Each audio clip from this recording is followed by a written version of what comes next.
नमस्कार दोस्तों, कैसे हैं सब। एक बार फिर से स्वागत है आपका फैक्टर प्लस क्लासेस पर। दोस्तों, हम लोग पॉलिटिक्स सीरीज चला रहे हैं। पॉलिटिक्स सीरीज में हम लोग राष्ट्रपति को अनुच्छेद 52 से लेकर 62 तक पढ़ लिए थे। 52 हम लोग पढ़े थे भारत में एक राष्ट्रपति होगा। 53 हम लोग पढ़े थे संघ की कार्यपालिका शक्ति राष्ट्रपति में निहित होगी। अब संघ की कार्यपालिका शक्ति राष्ट्रपति में निहित होगी तो उनकी बहुत सारी शक्तियां भी होगी। वैसे तो दोस्तों राष्ट्रपति जो है वो नाम मात्र का प्रधान होता है, देश का नाम मात्र का प्रधान होता है। भारत का प्रथम नागरिक तो होता है लेकिन वो नाम मात्र का प्रधान होता है। वास्तविक प्रधान कौन होता है? प्रधानमंत्री। सारा काम मंत्रिमंडल मंत्रिपरिषद की सहायता से ही राष्ट्रपति करता है। 74 जब हम पढ़ेंगे तो वहां आप लिखा है एक लाइन, मंत्रिपरिषद की सहायता से राष्ट्रपति कार्य करेगा। उसके बावजूद बहुत सारी शक्तियां राष्ट्रपति को दी गई हैं। ये 7 शक्तियां हैं। इसमें से कुछ प्रधानमंत्री या और मंत्रिपरिषद की सहायता से करेगा और कुछ अपने मन से भी कर लेता है। अपने मन से जैसे बहुत सारे काम है, जैसे अगर चुनाव हुआ, चुनाव में कई लोग दल जीत के आए तो उसमें जो सबसे बहुमत का दल जीत के आया है उसे निमंत्रण करे देगा सरकार बनाने के लिए। ऐसे बहुत सारे कार्य हैं हम पढ़ते हैं। तो राष्ट्रपति की क्या शक्तियां होंगी उसके बारे में एक अलग से आज वीडियो बना रहे हैं। इसके बाद फिर राष्ट्रपति समाप्त हो जाएगा। तो क्या क्या है वह शक्ति है उस पर हम बात करते हैं। तो ये 7 शक्तियां क्या हैं एक बार देखिएगा। कार्यकारी शक्तियां हैं, विधायी शक्तियां हैं, वित्तीय शक्तियां हैं, न्यायिक शक्तियां हैं, 5वां कूटनीतिक शक्तियां हैं, 6वां सैन्य शक्तियां हैं और 7वां आपातकालीन शक्तियां हैं। यह 7 शक्तियां हैं। इन 7 शक्ति को हम एक एक करके पढ़ेंगे। पूरा वीडियो आज जो है इसी पर रहेगा कि राष्ट्रपति की कौन कौन शक्तियां हैं, 7 शक्तियां क्या है, इसमें क्या होता है, कार्यकारी में जैसे क्या है, विधायी में क्या है, वित्तीय में कौन सी शक्ति उन्हें मिली है, न्यायिक में क्या शक्ति मिली है। न्यायिक में क्षमादान वाली शक्ति जो अनुच्छेद 72 में दिया गया है, जिसे राष्ट्रपति को किसी भी कैदी की सजा माफ करने की शक्ति है, वो न्यायिक शक्ति में आती है। कूटनीतिक शक्ति जो अंतरराष्ट्रीय संधियां होती हैं उसमें जो भारत की तरफ से प्रतिनिधित्व किया जाता है उसमें जो उसके नाम पे होता है सारा काम, कूटनीतिक शक्ति है। सैन्य में आपको बताया थे चीफ कमांडर कहे जाते हैं, सर्वोच्च सेनापति कहे जाते हैं भारत के राष्ट्रपति। तो वो सैन्य शक्ति में इसके बारे में बताया। आपातकालीन जो 3 आपातकालीन शक्तियां हैं, अनुच्छेद 52 आप पढ़ेंगे, 352 सॉरी, अनुच्छेद 352, 356, उसके बाद 360 जो वित्तीय शक्ति है 360 में, राजतंत्र विफल होने पर 356 में शक्ति है, 352 में जो युद्ध आक्रमण बाह्य सशस्त्र विद्रोह होता है उसमें की जो शक्तियां हैं, ये सारी राष्ट्रपति ही आपातकालीन शक्ति लगाता है, मतलब आपातकालीन का आदेश देता है तभी होता है। तो ये उसकी शक्ति हुई। इसको थोड़ा विस्तृत और विस्तार से यहाँ पढ़ते हैं। तो एक एक कर पढ़ते हैं, यहाँ लिखते चलेंगे, उसके बारे में बताते जाएंगे और ये साइड में आप देखते हैं। तो पहले हम पढ़ते हैं कार्यकारी शक्तियां।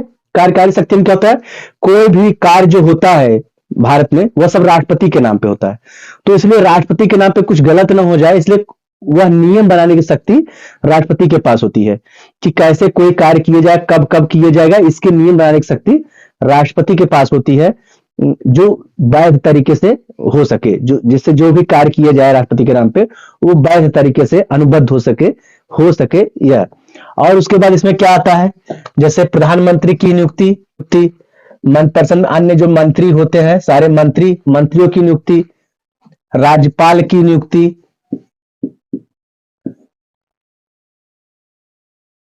उसके बाद आप देखेंगे महान्यवादी की नियुक्ति, महान्यवादी, चुनाव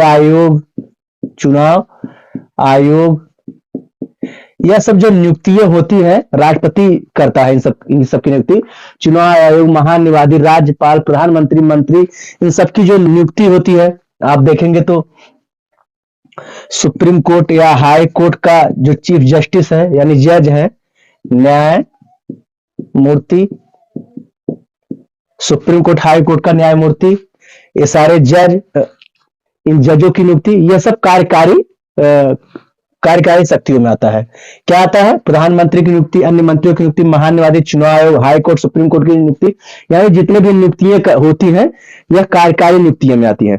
प्लस राष्ट्रपति को अपने तरह से नियम बनाने की भी शक्ति उन्हें प्राप्त है, वह ऐसे नियम बना सकता है जो केंद्र सरकार जो है वो सहज रूप से कार्य कर सके। राष्ट्रपति को ऐसे नियम बनाने की शक्ति प्रदान है जो केंद्र सरकार को सहज रूप से कार्य करने में आसानी हो सके, इसलिए ऐसे भी नियम बनाने की शक्ति राष्ट्रपति को है। वह सब शक्तियां किसमें आती हैं?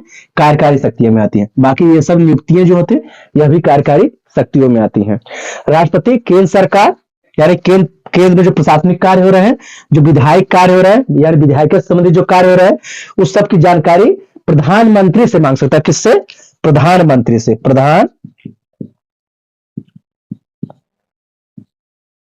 प्रधानमंत्री से मांग कर सकता है। मांग क्या कर सकता है? मांग।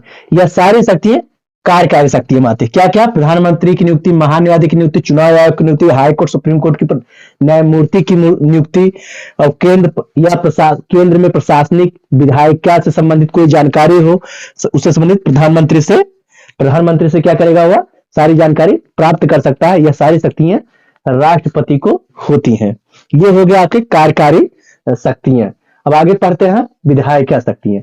तो दोस्तों देखते हैं विधायी शक्ति क्या है। विधायी शक्ति में क्या है? संसद की बैठक बुला सकता है। संसद की बैठक बुला सकता है। संसद की बैठक बुला सकता है। लोकसभा भंग कर सकता है। क्या कर सकता है? लोकसभा भंग कर सकता है। लोकसभा भंग कर सकता है। लोकसभा भंग कर सकता है। संसद आहूत कर सकता है। जैसे संयुक्त अधिवेशन, समझ रहे हैं? संयुक्त अधिवेशन क्या होता है?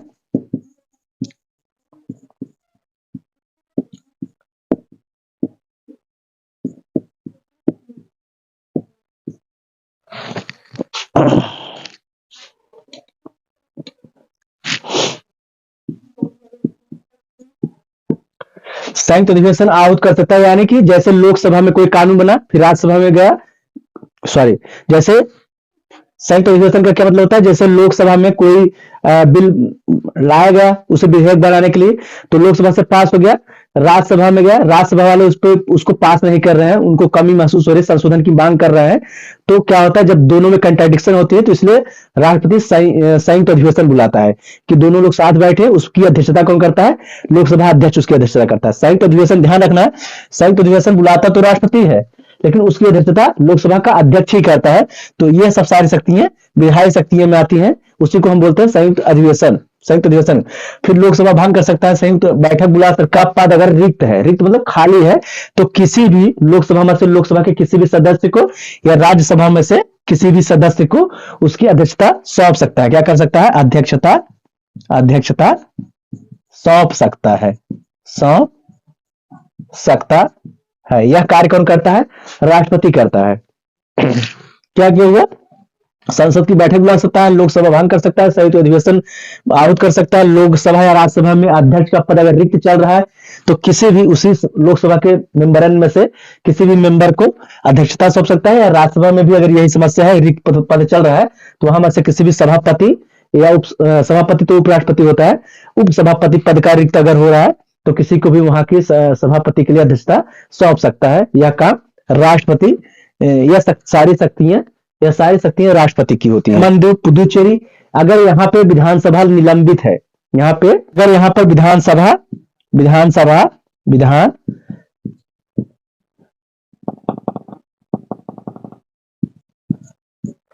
अंडमान निकोबार दमन द्वीप पुदुचेरी में अगर विधानसभा निलंबित है, अगर अंडमान निकोबार दमन द्वीप पुदुचेरी विधानसभा में अगर यहाँ पर विधानसभा निलंबित है तो यहाँ पर सुशासन प्रशासन के लिए भी नियम बना सकता है, नियम विनियम बना सकता है। किसके लिए? सुशासन प्रशासन के लिए, सुशासन प्रशासन के लिए, विकास समृद्धि के लिए नियम बना सकता है। क्या विधायी शक्ति में क्या क्या है? विधायी शक्ति में राष्ट्रपति की विधायी शक्ति में क्या क्या है? संसद की बैठक बुला सकता है, लोकसभा भंग कर सकता है, संयुक्त अधिवेशन आहूत कर सकता है। संयुक्त अधिवेशन बता दिया। राज्यसभा लोकसभा में अगर किसी कानून को लेकर विवाद चल रहा है तो संयुक्त अधिवेशन बुलाएगा और उसकी अध्यक्षता लोकसभा का अध्यक्ष करेगा। लोकसभा राज्यसभा अगर अध्यक्षता की पद रिक्त चल रही है तो वहां पे राज्यसभा में उपसभापति और लोकसभा में अध्यक्ष पद की उन्हीं में से किसी मेंबर को अध्यक्षता सौंप सकता है। अंडमान निकोबार, दमन द्वीप, पुदुचेरी में अगर विधानसभा निलंबित है तो वहां के सुशासन प्रशासन के लिए नियम बना सकता है। यह सारी शक्तियां जो है यह राष्ट्रपति की शक्तियां हैं और उनकी विधायी शक्तियों में आता है। कहां से? विधायी शक्ति में आता है। तो दोस्तों विधायी शक्ति समाप्त होता है। अब हम पढ़ते हैं आगे वित्तीय शक्तियां। राष्ट्रपति की वित्तीय शक्तियां क्या क्या हो सकती हैं वह देखते हैं। तो दोस्तों राष्ट्रपति की वित्तीय शक्तियां क्या है? धन विधेयक है। जो धन विधेयक यानी कि है, तो धन विधेयक की पूर्व अनुमति संसद में जब भी प्रस्तुत करना हो तो राष्ट्रपति से किससे अनुमति लेना होगा? पूर्व अनुमति, यार पहले अनुमति लेनी होगी तब संसद में प्रस्तुत होगा। यानी धन विधेयक के मामले में राष्ट्रपति से पूर्व अनुमति यानी पहले अनुमति लेकर तभी संसद में प्रस्तुत किया जाएगा। धन विधेयक के मामले में पूर्व अनुमति यानी राष्ट्रपति से पहले अनुमति लेकर ही संसद में प्रस्तुत किया जाएगा। पहली बात यह हो गई। दूसरी, जब भी कोई अनुदान की सिफारिश की जाएगी तो राष्ट्रपति के बिना नहीं की जाएगी। कोई भी अनुदान राष्ट्रपति के सिफारिश के बिना नहीं की जाएगी। राष्ट्रपति की सिफारिश के बाद ही अनुदान की सिफारिश की जाए। यानी जब भी जैसे बजट पास हुआ, बजट पास होने के बाद कभी कभी क्या होता है कि जितना बजट सोचा गया है उससे ज्यादा का खर्च आ रहा है तो उसके लिए फिर से अनुदान लिया जाता है राष्ट्रपति से, जिससे कि वह जितना खर्च किया गया वो दोबारा दिया जा सके। तो वह खर्च अलग से करने के लिए अनुदान लिया जाता है। क्या होता है? तो राष्ट्रपति की सिफारिश से ही अनुदान लिया जाता है। वह संसद में बिल पेश होता है, वह बिल भी राष्ट्रपति के अनुदान के सिफारिश के बिना नहीं होगा। तो पहला, धन विधेयक की पूर्व अनुमति यानी धन विधेयक जब भी प्रस्तुत करना होगा तो राष्ट्रपति से पहले अनुमति लेनी होगी, तब संसद में प्रस्तुत किया जाएगा। अनुदान की भी सिफारिश बिना राष्ट्रपति के सिफारिश के अनुदान की मांग नहीं की जा सकती। अनुदान की मांग नहीं की जा सकती। अनुदान की सिफारिश बिना राष्ट्रपति के मांग नहीं की जा सकती। राज्य और केंद्र के मध्य बंटवारे के लिए प्रत्येक 5 वर्ष में एक वित्त आयोग का गठन होगा। राज्य और जो केंद्र सरकार है और राज्य यानी जैसे यूपी, बिहार, महाराष्ट्र, इनके मध्य जब भी बंटवारे की बात आती है धन को लेकर तो प्रत्येक वर्ष एक वित्त आयोग का गठन होगा। यह वित्त आयोग का गठन कौन करता है? राष्ट्रपति करता है। तो वित्तीय शक्ति क्या की हुई राष्ट्रपति की? ध्यान से एक बार फिर से देखते हैं। वित्तीय शक्ति क्या है? धन विधेयक की पूर्व अनुमति से ही संसद में प्रस्तुत होगा। यानी धन विधेयक की जब भी संसद में पेश किया जाएगा तो राष्ट्रपति से पहले अनुमति ली जाएगी। फिर अनुदान की सिफारिश बिना राष्ट्रपति के नहीं की जाएगी। जब भी अनुदान की सिफारिश होगी तो राष्ट्रपति के बिना नहीं की जाएगी। राष्ट्रपति यानी अनुदान की सिफारिश राष्ट्रपति के बिना, अनुदान की सिफारिश राष्ट्रपति के।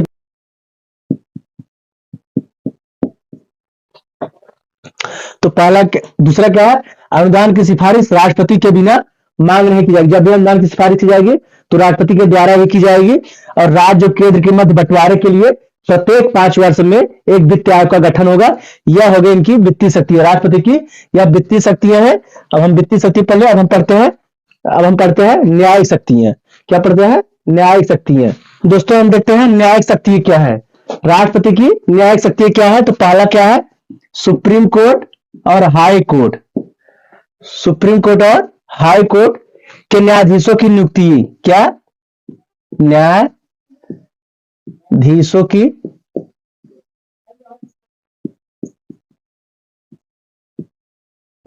नियुक्ति।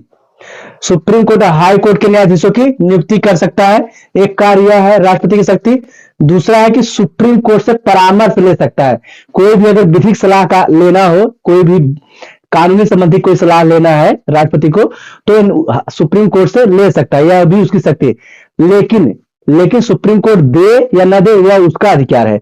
चाहे तो वह दे सकता है चाहे न दे सकता है। बहुत पुराना मामला है अयोध्या के मामले में सुप्रीम कोर्ट में एक बार राष्ट्रपति से मांगा था। यानी सुप्रीम कोर्ट को भी राष्ट्रपति से सलाह लेने का अधिकार है और राष्ट्रपति को भी सुप्रीम कोर्ट से सलाह लेने का अधिकार है। विधिक जानकारी अगर कोई चाहिए राष्ट्रपति को तो सलाह ले सकता है। यानी क्या है? परामर्शदाता, सलाहकारी शक्ति कह सकते हैं। सलाहकारी शक्ति कह सकते हैं। यानी सुप्रीम कोर्ट के चीफ जस्टिस है या सुप्रीम कोर्ट से कोई विधिक जानकारी लेनी है तो राष्ट्रपति उनसे मांग कर सकता है। अब लेकिन चाहे सुप्रीम कोर्ट दे या ना दे, उनका अपना अधिकार है, दे भी सकते हैं नहीं भी दे सकते हैं, लेकिन इनके पास शक्ति है कि सुप्रीम कोर्ट से सलाह ले सकते हैं, कोई भी विधिक जानकारी ले सकते हैं। तीसरा देख, यह हम पढ़ेंगे आर्टिकल 72 में, आर्टिकल 72 आप देखेंगे तो न्यायालय को सॉरी आर्टिकल 72 आप देखेंगे तो राष्ट्रपति को क्षमा दान की शक्ति, यानी किसी व्यक्ति को सजा हो गई है पूर्ण रूप से, चाहे उसे फांसी की सजा हो, मृत्युदंड की सजा यानी हो, या चाहे उसे 2 साल की सजा हो, 3 साल की सजा हो, कारावास की सजा हो, तो राष्ट्रपति को क्षमा दान शक्ति, उसे पूरी तरह से भी छोड़ सकता है, उसके सजा में परिवर्तन भी कर सकता है। यहां तक कि सैनिक न्यायालय से यानी सैन्य न्यायालय से भी अगर शक्ति कोई सजा मिलती है किसी सैनिक को, यानी सैन्य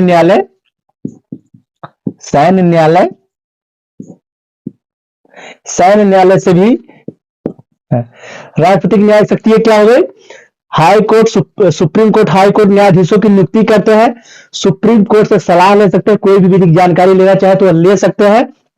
प्लस आर्टिकल 72 में आप देखेंगे तो इन्हें क्षमा दान की शक्ति है, चाहे वह सैन्य न्यायालय से कोई सजा किसी व्यक्ति को मिला हो, यानी किसी सैनिक को मिला हो, या अपने हाई कोर्ट, सुप्रीम कोर्ट से किसी को सजा मिला हो, तो उन सारे सजा को राष्ट्रपति चाहे तो उसे माफ कर सकता है, चाहे वह फांसी की ही सजा क्यों ना हो, मृत्युदंड की ही सजा क्यों ना हो, या कठोर कारावास हो या साधारण कारावास हो, तो उसे माफ कर सकता है। लेकिन वह कुछ तरीके हैं कैसे माफ करेगा, उसे हम लिखते हैं कि राष्ट्रपति की क्षमादान की शक्ति में क्या क्या आता है।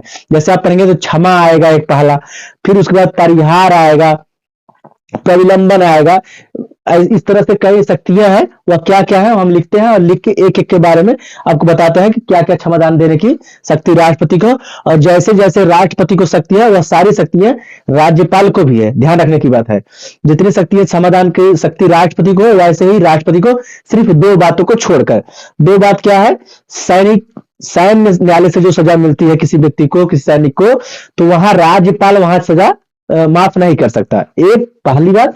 दूसरी बात, मृत्युदंड की सजा जो मिली है, तो मृत्युदंड की सजा राष्ट्रपति चाहे तो पूरी तरह से माफ कर सकता है, लेकिन राज्यपाल को अधिकार नहीं है।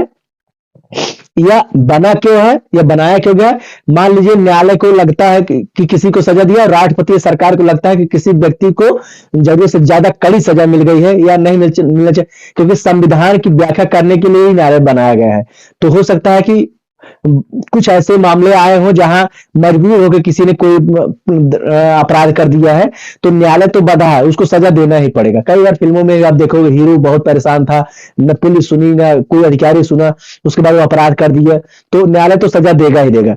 लेकिन अगर सरकार चाहती है कि नहीं इन्हें सजा नहीं मिलना चाहिए क्योंकि इनके साथ अपराध हुआ था इसलिए ऐसा हो गया, तो इस सब चीजों को बनाने के लिए या बहुत जरूरत से ज्यादा कड़ी सजा दे दी गई है, तो राष्ट्रपति चाहता है तो उससे सजा से माफ कर सकता है, इसलिए ऐसा बनाया गया है। संविधान निर्माताओं की ऐसी एक मांग रही होगी, ऐसी उनका विचार रहा होगा कि कुछ मामलों में कुछ व्यक्तियों को सजा के हकदार, लेकिन उसके लिए बाकायदे नियम बना है कि कैसे माफ करेगा, ऐसे नहीं मनमाने किसी व्यक्ति को राष्ट्रपति क्षमा दे सकता है।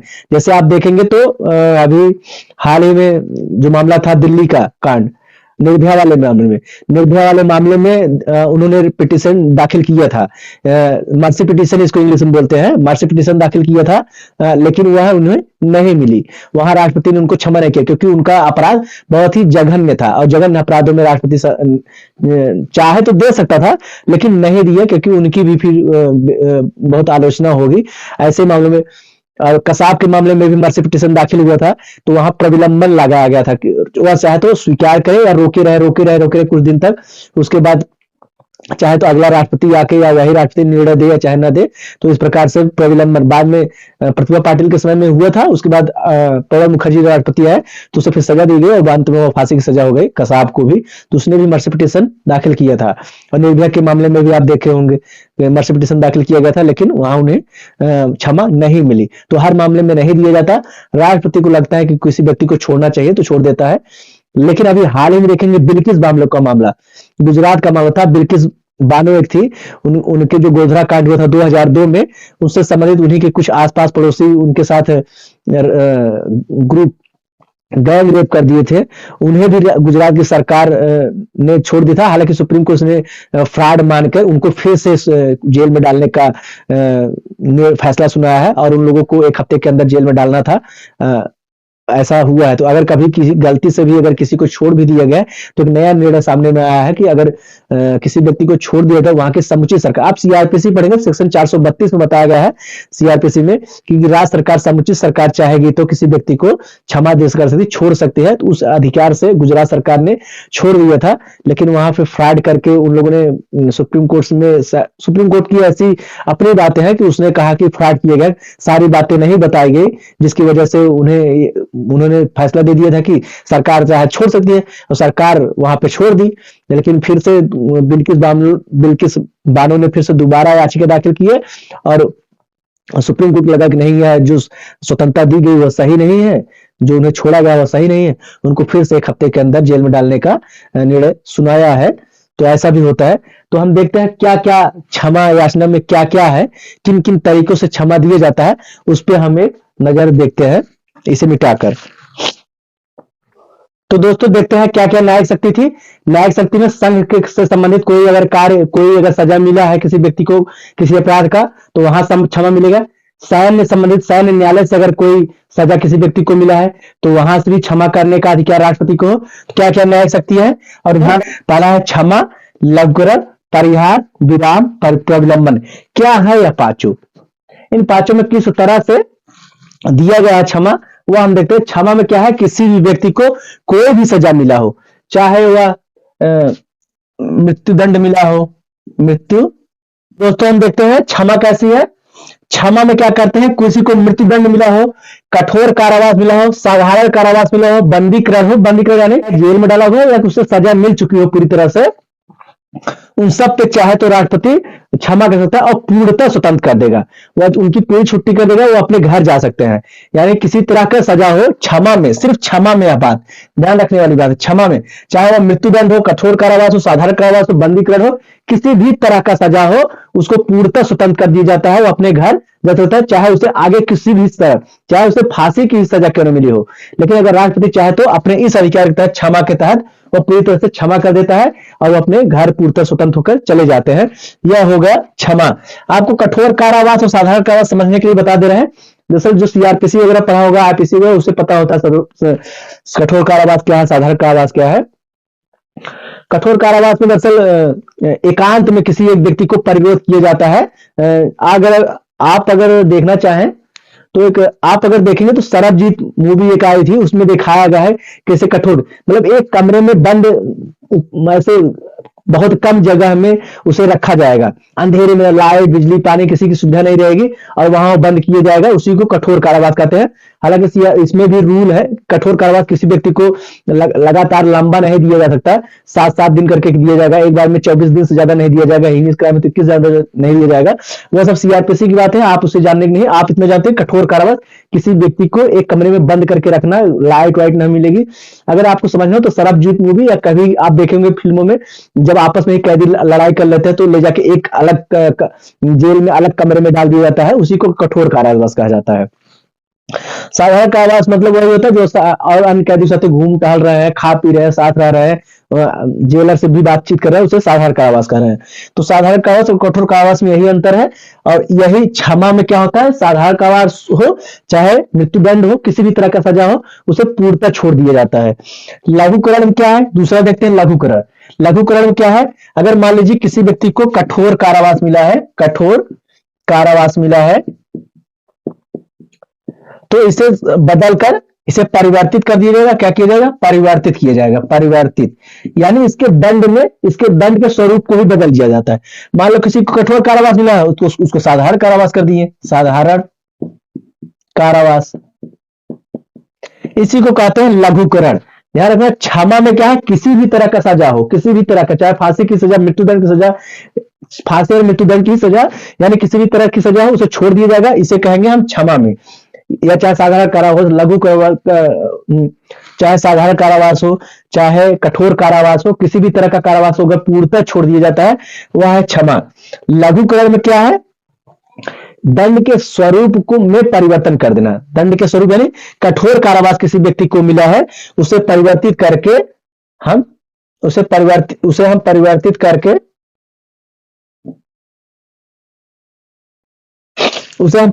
करके साधारण कारावास कर देते हैं। इसी को लघुकरण कहा जाता है। क्या कहा जाता है? लघुकरण। यानी कठोर लंबा कारावास मिला था, मान लीजिए किसी व्यक्ति को 2 साल की कठोर कारावास मिली है, तो 2 साल कठोर कारावास को कम करके साधारण कारावास में साधारण तरीके से आप जेल में रहिए, कठोर आपको नहीं मिलेगा। यह राष्ट्रपति की शक्ति है कि वह चाहे इसे ऐसा कर सकता है। तीसरा होता है परिहार। परिहार में क्या है? दंड की जो प्रकृति है उसमें परिवर्तन नहीं किया जाएगा, लेकिन सजा में कम कर दीजिए। मान लीजिए किसी व्यक्ति को 2 वर्ष का कठोर कारावास दिया गया है, 2 वर्ष का कठोर कारा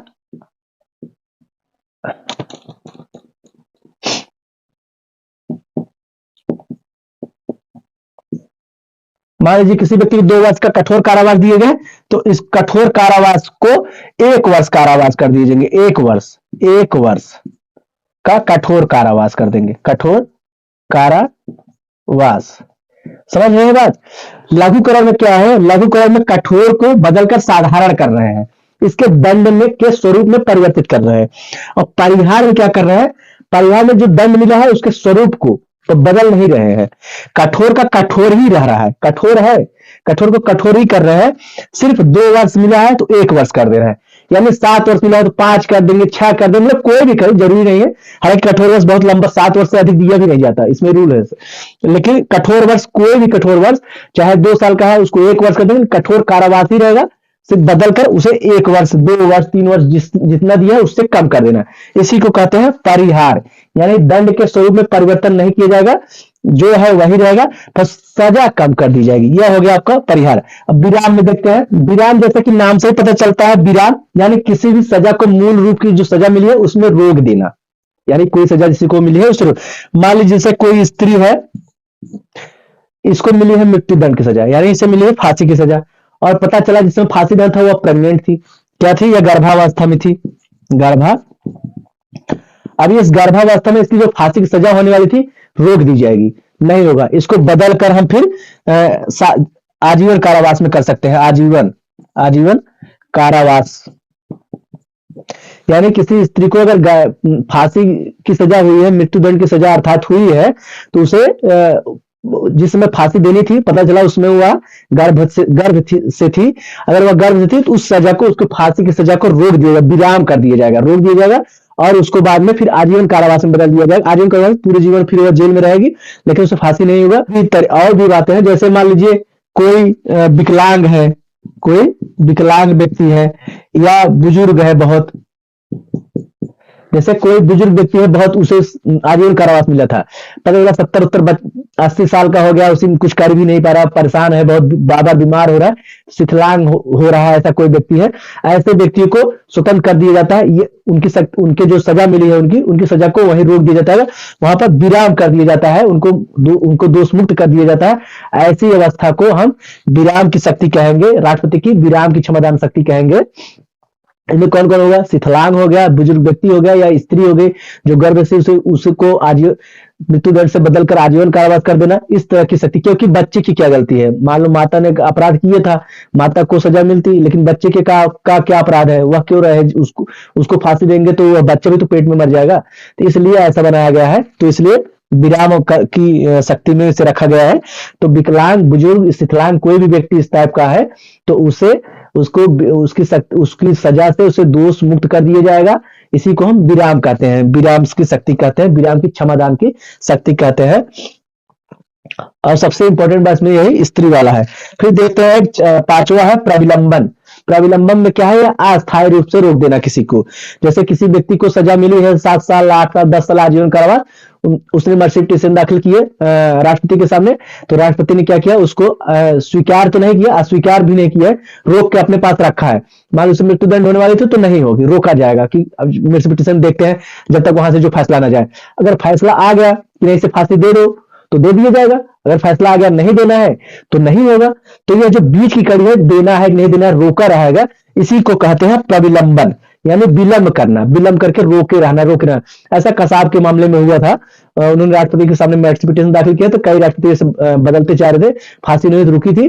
फिर जब उस समय के प्रणब मुखर्जी राष्ट्रपति जब हुए, तो उन्होंने आते ही पहले उसे मृत्युदंड की सजा के लिए उनका स्वीकार कर लिया था, और उससे फिर सजा हो गई थी।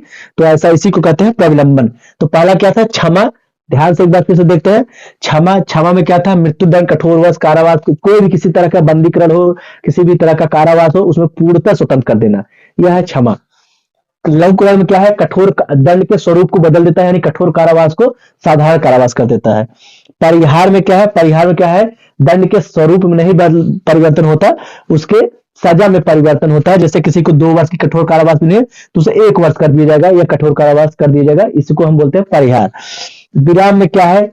किसी को दोष मुक्त कर देना। मान लो जो किसी स्त्री को गर्भ है, तो और उसमें उसे मृत्युदंड की सजा देनी है, तो उसे रोक दिया जाएगा, आजीवन कारावास में बदल दिया जाएगा, या चाहे रोक दिया जाएगा। कोई शिथिलांग व्यक्ति है, कोई बुजुर्ग व्यक्ति है, इस तरह का व्यक्ति है जो जेल में रहने लायक नहीं है, कारावासित करने लायक नहीं है, तो उसे रोक दिया जाएगा और उसे छोड़ दिया जाएगा। इस तरह को हम विराम कहते हैं। प्रविलंबन क्या है? प्रविलंबन में क्या है कि किसी भी व्यक्ति को किसी ने मर्सिपिटिशन राष्ट्रपति के सामने लिया है, तो उसे स्वीकार नहीं किया है, अस्वीकार भी नहीं किया है, रोक अपने पास रखा है, कि इसे इसके ऊपर बहस विचार विमर्श कर रहे हैं कि इसे छोड़ा जाए या इसे फांसी की सजा दी जाए। तो जब तक रोका गया है, इसी अवस्था को हम कहते हैं प्रविलंबन। जब तक रोका गया है, इसी अवस्था को हम कहते हैं प्रविलंबन। तो ये सब सारी शक्तियां 5 तरह की शक्तियां हैं। क्षमादान की राष्ट्रपति को 5 तरह की शक्तियां, यह सारी शक्तियां राष्ट्रपति को मिली है। ध्यान रखने वाली बात यह है कि राष्ट्रपति और राज्यपाल को बराबर शक्ति मिली है। इस मामले में सिर्फ 2 शक्ति राज्यपाल को नहीं मिली है। वह क्या है? एक तो है सैन्य से संबंधित अगर कोई अपराध की सजा अगर किसी को मिला है, तो वहां राज्यपाल को अधिकार नहीं है कि वह उसे उसकी सजा को माफ कर सके या कम कर सके। दूसरी बात, अगर अगर किसी व्यक्ति को मृत्युदंड की सजा अगर मिली है, तो उस मृत्युदंड की सजा को राज्यपाल नहीं रोक सकता। यह मृत्युदंड की सजा माफ करने की शक्ति की राष्ट्रपति में निहित है। कहां निहित है? राष्ट्रपति में निहित है।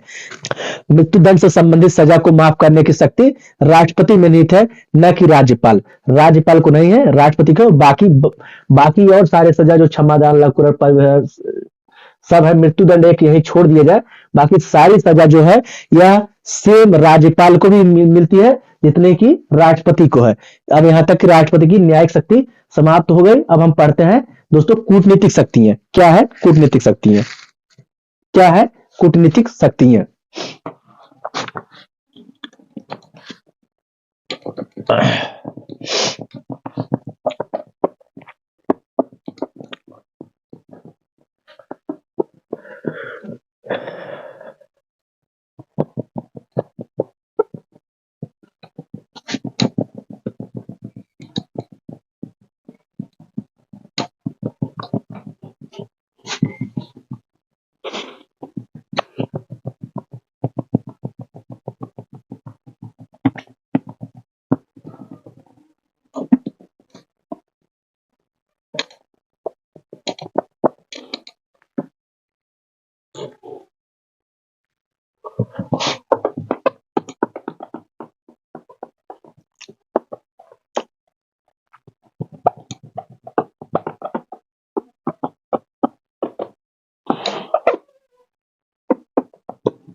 जो अंतरराष्ट्रीय समझौते होते हैं, अंतरराष्ट्रीय समझौते होते हैं, या फिर अंतरराष्ट्रीय मामलों में जो भारत का प्रतिनिधित्व किया जाता है वह राष्ट्रपति के नाम पे ही होता है। तो यह सारी शक्ति किसके अंतर्गत आती है?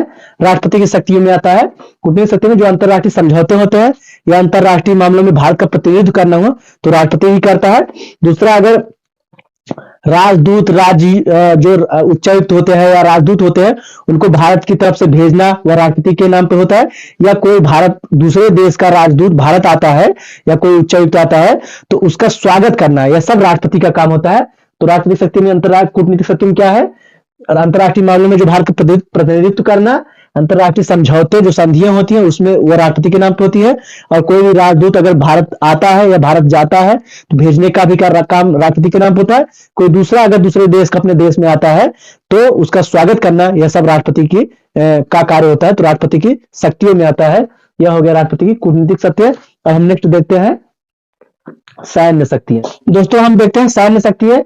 सैन्य शक्ति में क्या है? आपको बताए थे, भारत का सर्वोच्च सेनापति राष्ट्रपति होता है। भारत का सर्वोच्च सेनापति राष्ट्रपति होता है। जल सेना है, थल सेना है, वायु सेना है, इन सब के अध्यक्षों की नियुक्ति भी राष्ट्रपति करता है। क्या? जल सेना, थल सेना, इनके जल सेना, थल सेना, वायु सेना, इनके अध्यक्षों की नियुक्ति भी राष्ट्रपति ही करता है। क्या क्या सैन्य शक्ति हुई? भारत का राष्ट्रपति सर्वोच्च सेनापति भी कहा जाता है। जल सेना, थल सेना, वायु सेना, इनके अध्यक्षों की नियुक्ति, इनके प्रमुखों की नियुक्ति कौन करता है? राष्ट्रपति करता है। दूसरा, युद्ध कब होगा, युद्ध की समाप्ति की घोषणा, यह सब राष्ट्रपति करता है। लेकिन युद्ध की यह कब करता है? यह संसद की अनुमति के बिना नहीं करेगा। ऐसे डायरेक्ट नहीं, राष्ट्रपति का मन हो तो युद्ध की घोषणा कर दिया या युद्ध की समाप्ति कर दिया, यह संसद की अनुमति के बाद ही करता है। लेकिन हाँ, यह शक्ति राष्ट्रपति की ही मानी गई है कि युद्ध की समाप्ति या युद्ध की घोषणा राष्ट्रपति के नाम पर, क्योंकि मैंने बताया भारत का सारा काम जो भी होता है वह सारा काम राष्ट्रपति के नाम पे होता है। तो इसलिए युद्ध की समाप्ति या युद्ध की घोषणा, यह सारे काम राष्ट्रपति के नाम पर होगा, लेकिन संसद की अनुमति के बाद होगा। बाकी यह सर्वोच्च सेनापति है ही है। तो यह हो गई इसकी सैन्य शक्ति। अब हम देखते हैं, यहाँ पर बचा है आपातकालीन शक्ति। इसके बाद दो शक्ति और हम पढ़ेंगे। वीटो पावर, क्या है वीटो पावर राष्ट्रपति का? उसके बाद एक और पढ़ लेंगे, थोड़ा सा विधायी शक्ति में एक दो पॉइंट छूट गया है, उसको फिर से दोबारा बताएंगे। पहले आपातकालीन शक्ति तीनों देख लेते हैं। दोस्तों, राष्ट्रपति को साधारण शक्ति तो जो है अब तक बताया ही है। साधारण शक्तियों के अलावा राष्ट्रपति को आपातकालीन शक्तियों का भी पावर है। क्या है आपातकालीन? देश में कोई ऐसी परिस्थिति बनती है, युद्ध की परिस्थिति बनती है, देश में राष्ट्रपति शासन लगाना हुआ, यह सारी शक्तियां आपातकालीन शक्ति मानी जाती है। या देश में पैसे को लेकर बहुत समस्या आ गई, जैसे कोरोना काल में बहुत ज्यादा समस्या आ गया था, लोगों के सबके नौकरी व्यवसाय सब बंद हो गए थे। ऐसी परिस्थितियों में मजबूरी में कभी कभी हालांकि नहीं लगा गया था, लेकिन वित्तीय संकट भी आ गया था, तो वित्तीय आपात भी लग सकता है, जो अनुच्छेद 360 में हम पढ़ेंगे। वो जो हम आपातकालीन पढ़ेंगे तो उसमें बताएंगे आपातकालीन क्या है। यहाँ पे बस देख लें शक्ति के रूप में क्या क्या शक्ति है। तो पहला हम पढ़ लेते हैं राष्ट्रीय आपात। राष्ट्रीय आपात यह हम अनुच्छेद 352 में पढ़ते हैं। कहां पढ़ते हैं? आर्टिकल कहां है? अनुच्छेद 352 में। जब देश में युद्ध की समस्या आ जाए, जैसे पाकिस्तान से मान युद्ध हो जाए, चाइना से युद्ध हो जाए, ऐसे कोई आप पड़ोसी देशों से युद्ध हो जाए, सशस्त्र विद्रोह हो जाए, बाढ़ आक्रमण हो रहा है, उस समय हम राष्ट्रीय आपात की घोषणा करते हैं और वह घोषणा राष्ट्रपति ही करता है। राष्ट्रीय आपात की घोषणा कौन करता है? राष्ट्रपति करता है। तो यह हो गया आपातकालीन शक्ति है। दूसरा हम देख लेते हैं एक और दोस्तों। दूसरा, अगर हम अगर राष्ट्रपति शासन देश में लगता है तो राष्ट्रपति शासन भी राष्ट्रपति लगाएगा, भारत शासन ही उसका। वो क्या होता है? जब राज्यों में संवैधानिक उल्लंघन हो जाता है, अनुच्छेद 356 कहता है कि राज्यों में जब संवैधानिक उल्लंघन राज्य की सरकारें हैं, जैसे यूपी, बिहार, महाराष्ट्र, पंजाब, कोई भी राज्य, जब राज्य की संवैधानिक उल्लंघन होता है तो राजतंत्र विफल उसे बोला जाता है। क्या बोलता है? राजतंत्र में विफल, यानी राज्य की जो शासन है वह विफल हो गई। तो वह अनुच्छेद 356 में बताया गया। ऐसे समय पर राष्ट्रपति शासन लगाई जाती है। तो राष्ट्रपति शासन को लगाता है? राष्ट्रपति लगाता है। तो राष्ट्रीय आपात भी 352 में राष्ट्रपति लगाता है, राष्ट्रपति शासन भी राष्ट्रपति। तो पहला राज्य कौन है जहां आपातकालीन शक्ति में लगा था, राष्ट्रपति शासन लगा था? तो पहला राज्य पंजाब है। जब हम आपातकालीन शक्ति पढ़ेंगे, आपातकाल क्या होता है, तो वहां हम बताएंगे कैसे कैसे आपात में क्या होता है। तो इतना बात जानते रहे, पहला राज्य जो है था पंजाब में लगा था, यानी पहला राज्य बन गया जहां पे राष्ट्रपति शासन लगने वाला। तो पहला राष्ट्रपति शासन कहां लगा था? पंजाब में। कहां दिया है? अनुच्छेद 356 में। शक्ति किसे है लगाने की राष्ट्रपति शासन? राष्ट्रपति को। तीसरा देख लेते हैं, वित्तीय आपात। वित्तीय आपात यह है आर्टिकल 360। आर्टिकल 360 आर्टिकल 360 बताया जब वित्तीय संकट देश के ऊपर आ जाता है, ऐसी परिस्थितियां 1990 के आसपास बताते हैं लोग आने वाली थी। उसमें तो हम लोग पैदा नहीं होते, नहीं जानते, पढ़कर ही पता चलता है। तो उसमें वित्तीय आपात की घोषणा होने वाली थी, लेकिन उसमें मनमोहन जी उसमें वित्त मंत्री थे, उनको बनाया गया और उन्होंने आकर संभाल लिया देश की स्थिति को, वित्तीय संकट से उबार दिया। वो पीएचडी है इकोनॉमिक में। तो उन्होंने तो अभी तक कभी कभी क्वेश्चन बनता है कि देश में वित्तीय आपात कितनी बार लगा है, तो कभी नहीं लगा है। भारत देश में वित्तीय आपात कभी नहीं लगा है। उसके बारे में प्रावधान है अनुच्छेद 360 में। तो और यह आपात इमरजेंसी कौन लगाता है? राष्ट्रपति लगाता है। तो राष्ट्रपति को आपातकालीन शक्ति कौन कौन से हो गए? 3 प्रकार के हैं। एक राष्ट्रीय आपात 352 में, राष्ट्रपति शासन 356 365 में, 360 में वित्तीय आपात। तो 3 प्रकार की आपातकालीन शक्तियां हैं जो राष्ट्रपति को मिली है, और तीनों प्रकार की आपातकालीन शक्तियां राष्ट्रपति में ही निहित है। इसकी घोषणा राष्ट्रपति ही करता है। यह हो गई राष्ट्रपति की आपातकालीन शक्तियां। अब हम आगे पढ़ते हैं, वीटो पावर। क्या है वीटो पावर? दोस्तों देखते हैं हम राष्ट्रपति की वीटो शक्ति क्या है। राष्ट्रपति की वीटो शक्ति क्या है, इसे देखने के लिए हम अनुच्छेद 111 पढ़ते हैं। दरअसल राष्ट्रपति के पास कुछ वीटो शक्तियां हैं। वीटो को हिंदी में निषेधाधिकार कहा जाएगा। निषेधाधिकार क्या होता है? कभी कभी पूछ लेता है बहुत लोग, वीटो हमेशा शब्द प्रयोग कर रहे हैं और निषेधाधिकार इसकी इंग्लिश नहीं जानते रहते। हम लोग जब एमए कर रहे थे तो वहां ये सब आ गया था, 2 नंबर में लिखे गए निषेधाधिकार क्या है। बहुत सारे लोग वीटो जो सुने थे, लेकिन निषेधाधिकार ध्यान ही नहीं आ रहा था किसी क्या है। हम लोग तो लिखे थे, लेकिन 2 नंबर का था, छोड़ो वहां की बातें। देखते हैं क्या है वीटो पावर। तो वीटो पावर क्या होता है? कभी संसद जब कभी कानून बनाती है, कोई भी बिल पेश हुआ राज्यसभा में या लोकसभा में, किसी में बिल पेश हुआ, फिर दूसरे से बहुमत से पास हुआ, तो उसके बाद लास्ट ऑप्शन क्या होता है? लास्ट में राष्ट्रपति के पास जाता है सिग्नेचर करने। राष्ट्रपति जब तक हस्ताक्षर नहीं करेगा तब तक क्या नहीं हुआ, कोई भी कानून नहीं बन पाता, अधिनियम नहीं बन पाता। कानून साधारण भाषा में कह लीजिए या अधिनियम कह लीजिए, एक्ट नहीं बनता। कोई भी बिल तब तक एक्ट नहीं बनेगा जब तक उस पर राष्ट्रपति सिग्नेचर नहीं करेगा। तो राष्ट्रपति के पास 3 ऑप्शन होते हैं। चाहे वह राष्ट्रपति उस बिल को, जो एक्ट उसके पास बनने के लिए आया है, चाहे उसे स्वीकार कर लेगा, सिग्नेचर कर देगा, सिग्नेचर कर देगा तो वो कानून बन जाएगा।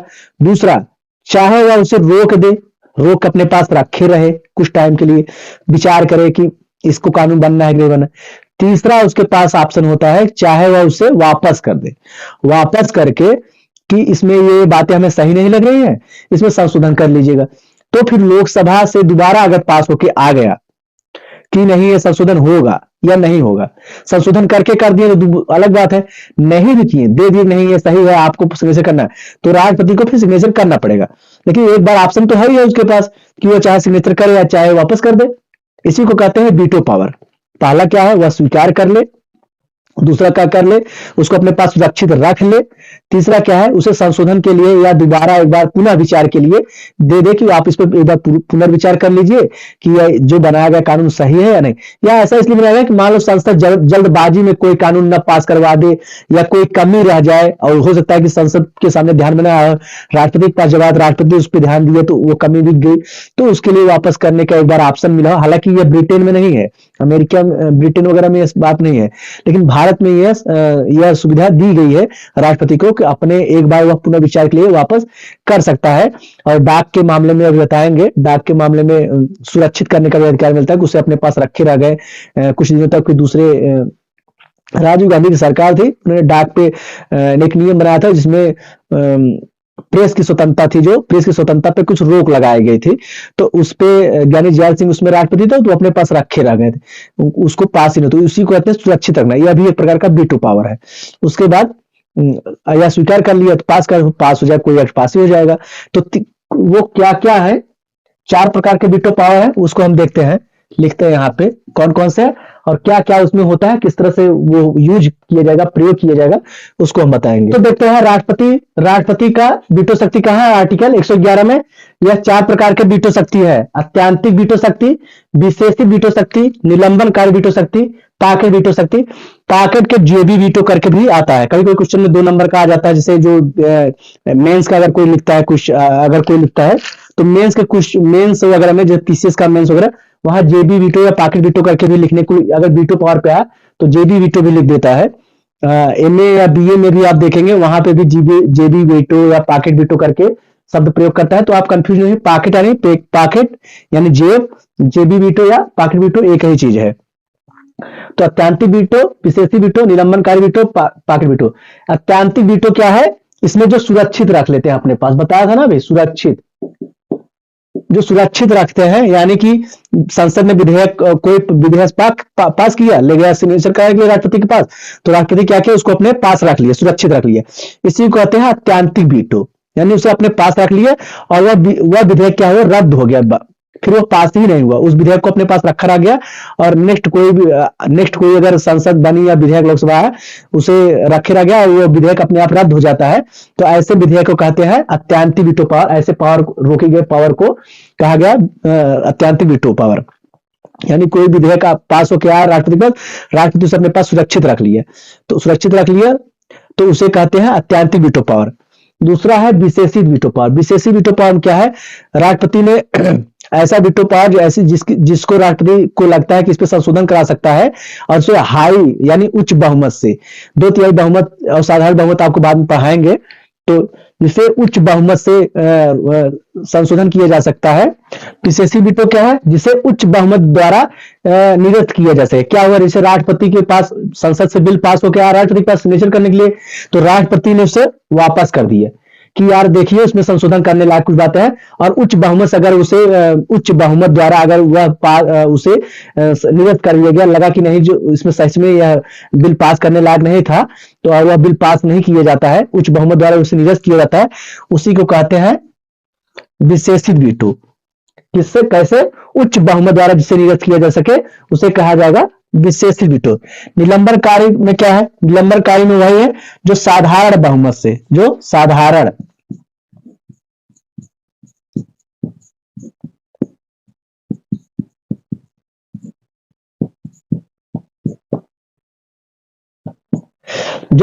बहुमत से निरस्त किया जा सके। क्या होता है, जैसे संसद से विधायक कोई बिल पेश होके आया बन के कि राष्ट्रपति सिग्नेचर करे, राष्ट्रपति ने उसे पुनः विचार के लिए वापस कर दिया कि भाई देखिए इसमें कुछ संशोधन करने लायक है, सही नहीं दिख रहा है, और इसे साधारण बहुमत से निरस्त कर दिया गया। इसी को कहते हैं निलंबनकारी वीटो। तो यह वापस करने की शक्ति किसके पास थी, राष्ट्रपति से, उसने रोका ना, एक प्रकार से वीटो किया, वही है निलंबनकारी। तो पहला क्या है, अत्यांतिक वीटो में राष्ट्रपति के पास कोई बिल पास होकर आया, उसे सुरक्षित रख लिया, वह अत्यांतिक वीटो है। राष्ट्रपति के पास कोई बिल आया, उसे पुनर्विचार के लिए वापस किया गया और उच्च बहुमत से निरस्त कर दिया गया, वह विशेषित वीटो है। राष्ट्रपति के पास कोई बिल आया, उसे वह वापस कर दिया और वह साधारण बहुमत से निरस्त कर दिया गया, वह निलंबित कर दिया गया, यानी निलंबनकारी वीटो। और पॉकेट वीटो वह होता है जिसे राष्ट्रपति के पास कोई बिल आया और वह उसे अपने पास रखे रह गया। सुरक्षित वाला भी है, वैसे ही है, कंफ्यूज ना होइएगा, उसे अपने पास रखे रह गया, उस पर स्वीकार नहीं किया, न स्वीकृति देता है न असहमति देता है। इसमें क्या है कि अपने पास रख लिया और स्वीकृति भी कर दिया, यानी यहां पर क्या है, यहां पे असहमति जता दी है उसने।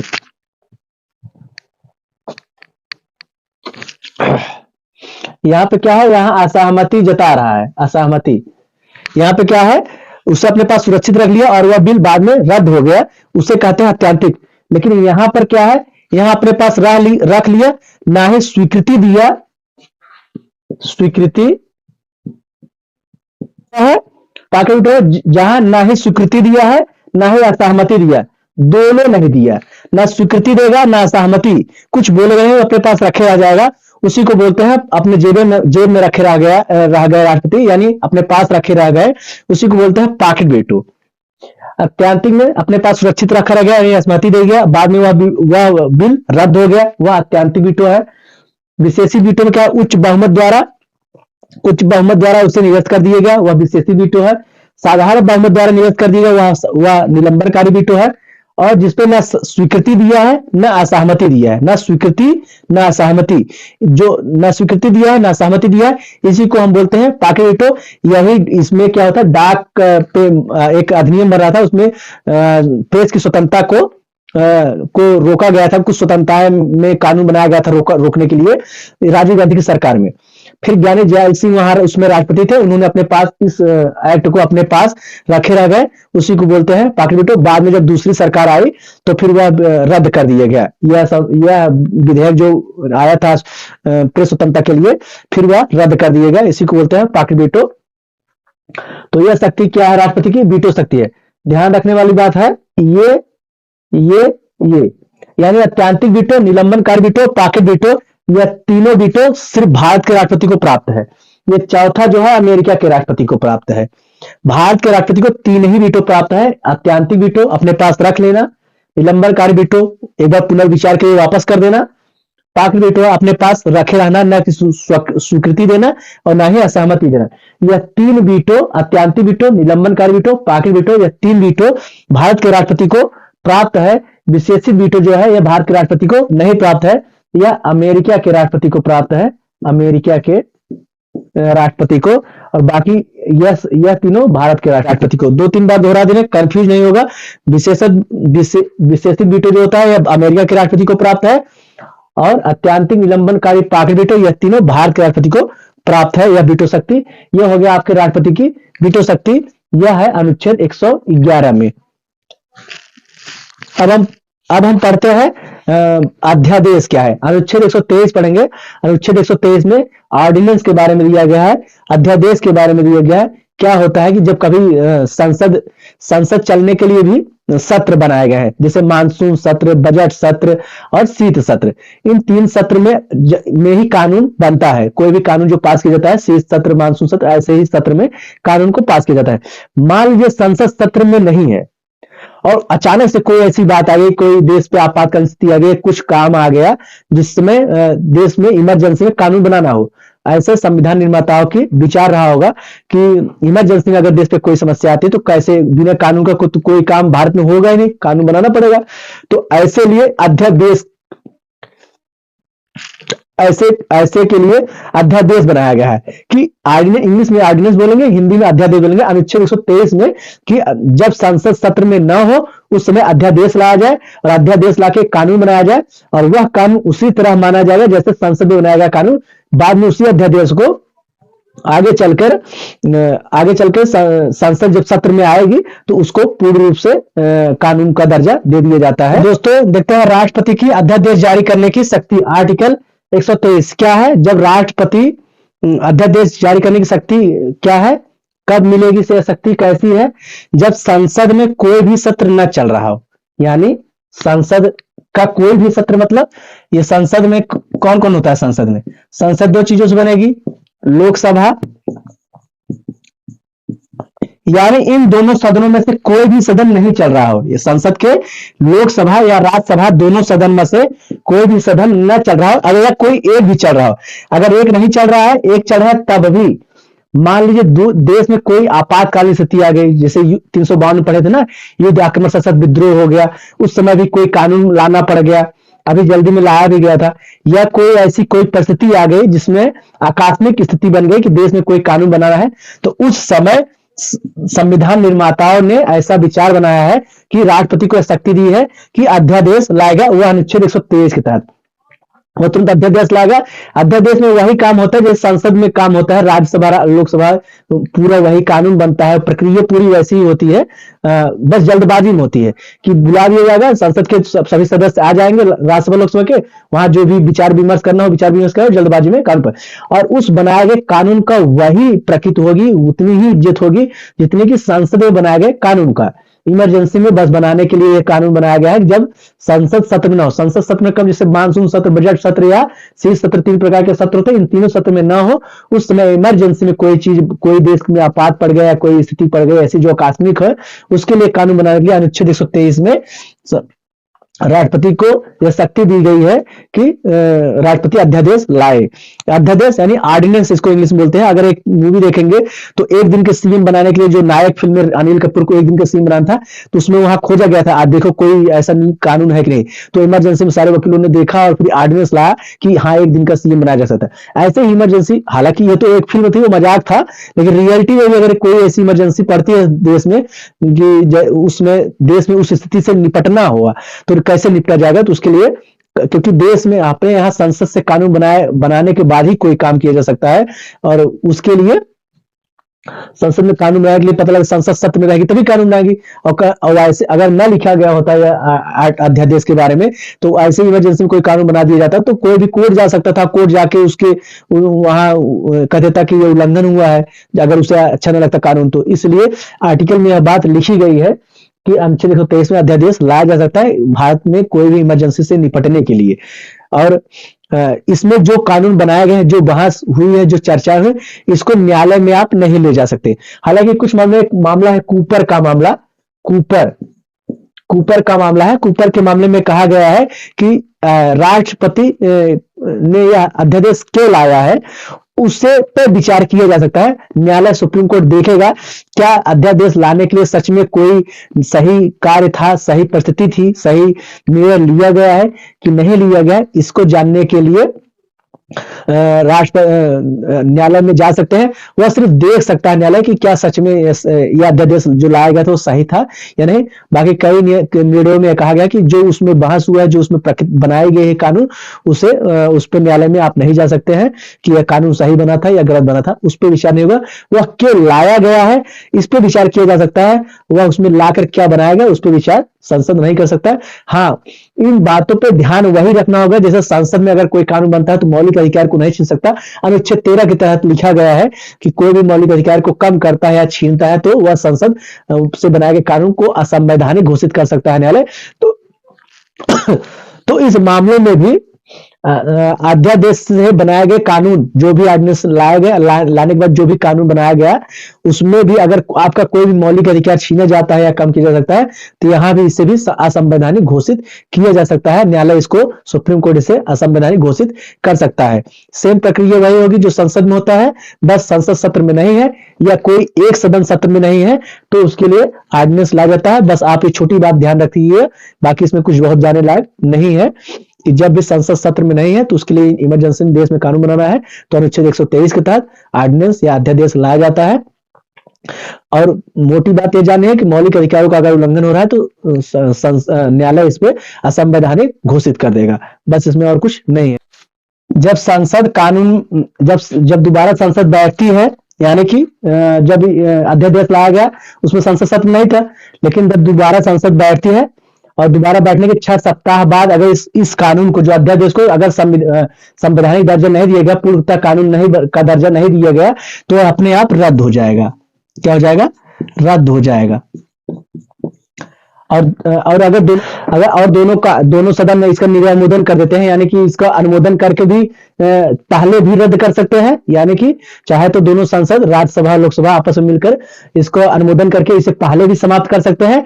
और अगर संसद बैठने के बाद, अगर दूसरी बैठक में बैठने के बाद अगर इसे कानूनी दर्जा नहीं प्राप्त करते हैं तो फिर यह 6 सप्ताह के बाद अपने आप रद्द हो जाएगा ऑर्डिनेंस। लेकिन जब तक रद्द नहीं हुआ है उसके पहले इस बनाए गए अध्यादेश के द्वारा बनाए गए जो भी कानून बनाए जाएंगे वह उसी तरह उसकी प्रकृति मानी जाएगी जैसे कि संसद में बनाए गए कानून उसी तरह इसको लागू किया जाए, उसी तरह इसको क्रियान्वित किया जाता है, इसको माना जाएगा जैसे संसद में बनाए गए कानून की तरह। लेकिन जब संसद बैठती है दोबारा और उसके बैठने के 6 सप्ताह बाद अगर इसको संवैधानिक दर्जा नहीं दिया जाता है, उसको कानून नहीं बनाया जाता है, तो अपने आप रद्द भी हो जाता है।